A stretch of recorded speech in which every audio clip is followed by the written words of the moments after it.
मन तू पावेगा अपना किया रे, भोगेगा अपना किया रे। मन तू पावेगा अपना किया रे, भोगेगा अपना किया रे। जैसे कर्म करोगे वो भोगने पड़ेंगे। अब कर्म ही क्यों ना सुधारे हम पहले, हम कर्म अच्छे करें। जैसे भक्ति कर्म कर रहे हैं वो भी गलत, शास्त्र विदिता कर्म अनुमानाचरण कर रहे हैं, उनका कोई लाभ होना नहीं। और बाकी हम कर्म ठीक कर ही नहीं रहे, क्योंकि हम किसी को लूटते हैं, रिश्वत लेते हैं, मिलावट करते हैं, अटपट करते हैं। ये हमने देना पड़ेगा, ये हमने भोगना पड़ेगा।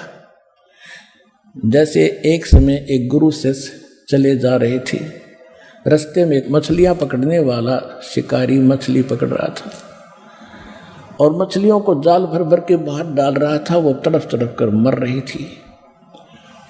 तब गुरु जी से शिष्य ने पूछा कि हे गुरुदेव, इस अपराधी प्राणी को क्या सजा मिलेगी, कैसे पाप कर रहा है, कैसे जीव मर रहे हैं इसके सामने, इसको जरा रहम नहीं। गुरु जी ने कहा बेटा इसका उत्तर मैं फिर दूंगा। 5, 7, 10 वर्ष के बाद फिर गुरु शिष्य दोनों चले जा रहे थे। आगे एक हाथी का छोटा सा बच्चा उछल कूद मचा के कूद रहा था। वो वृक्षों के बीच में फंस गया, 2 वृक्षों के बीच में, और ऐसे ऐसे झटके झुटके मार कर वो निकलता गया, लेकिन खाल छुल गई उसकी। वर्षा के दिन थे, उसमें कीड़े पड़ गए और कीड़े पड़ा, वो पड़ा पड़ा चिल्ला रहा था। अनगिन कीड़े मोटे मोटे उसके शरीर को खा रहे थे, उसके प्राण नहीं निकल रहे थे। अब दोनों गुरु शिष्य वहां से निकले, तब उस चेले की दृष्टि पड़ी कि ये क्यों चिल्ला रहा है हाथी का बच्चा। देखा उसमें कीड़े पड़े हुए। तब उसने पूछा गुरुदेव, इस प्राणी ने कौन से जन्म में ऐसा कौन सा कर्म किया था जिसको इतना दंड भोग रहा है, कीड़े खा रहे हैं। तब उसने कहा कि सुन बेटा, उस दिन जो मछियारा था ना, वो मछियाँ पकड़ रहा था और वो मछियाँ को बाहर डाल रहा था, तड़प तड़प के मर रही थी।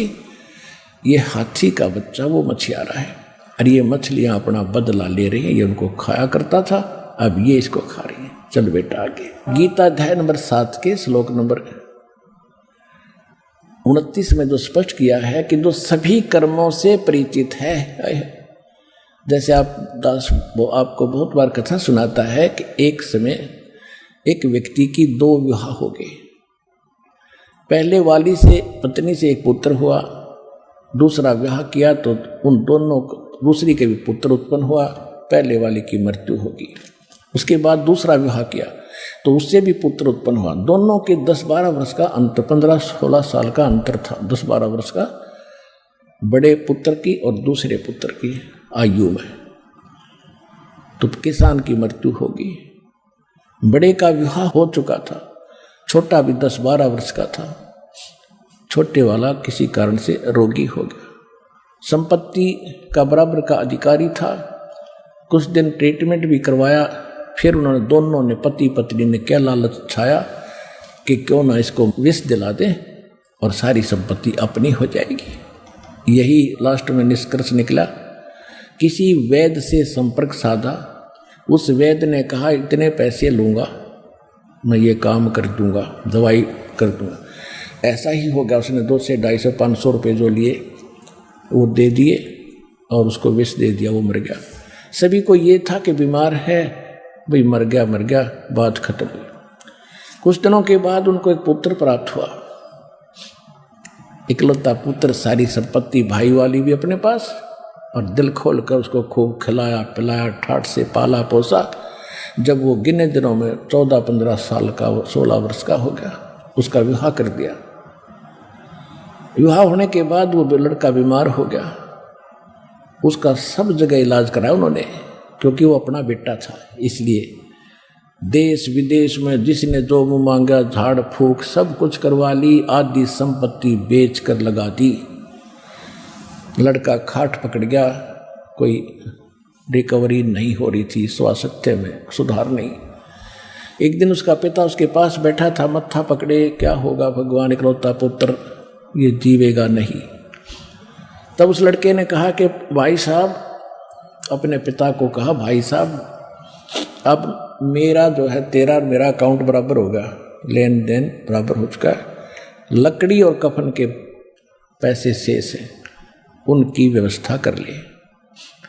अब उसने देखा कि लड़का इतना दुखी हो रहा है, ऐसा इसकी बुद्धि काम नहीं कर रही, पिता को भी भाई कह रहा है। उसने कहा नहीं बेटा मैं तेरा पिता हूँ। अगर नहीं तू मेरा भाई है। कि नहीं आपको बेटा पहचान में नहीं आया, देख मैं तेरा बाप हूँ। नहीं तो मेरा वो भाई है जिसने मुझे जहर देकर मारा था, याद है तेरा वो कहानी।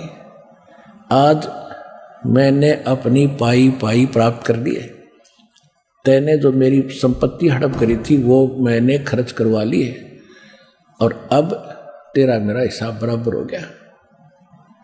तब उसने कहा कि भाई वहाँ खुल गई फिर तो कहा अब मेरी मृत्यु है, कोई नहीं रोक सकेगा मुझे। तब उसने कहा कि एक बात बता दे भाई साहब, तेरी बात सारी सच्ची, मेरी आँख खुल गई, मेरा तो कुल नाश हो गया, तू मर गया तो कुछ नहीं मेरे पीछे, या संपत्ति के काम आई जो शेष बची है। पर एक बात बता, मैंने जैसा जुल्म किया था वो तो मेरे को मिल गया, ठीक है, मैंने तो अपना कर्म किया पा लिया, लेकिन ये लड़की जो कन्या तेरे ब्याही आई है, तेरी पत्नी है, इसने के पाप कर दिया, अब ये जिंदी जलाई जाएगी।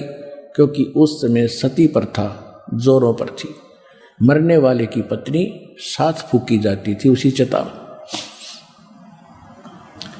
तब उसने बताया कि वो वैद्य कहाँ है, डॉक्टर जिसने मुझे विष दिया था कि तेरी मृत्यु के 4 वर्ष बाद उसकी मृत्यु हो गई थी हार्ट अटैक से। उसने कहा, लड़के ने कहा कि ये वही दुष्ट आत्मा है जो आज मेरी पत्नी रूप में आई हुई है, अब यह जिंदी फूकी जाएगी, इसको यही सजा पर्याप्त है। मन तू पावेगा अपना किया रे, भोगेगा अपना किया हरे। मन तू पावेगा अपना किया रे, भोगेगा अपना किया हरे।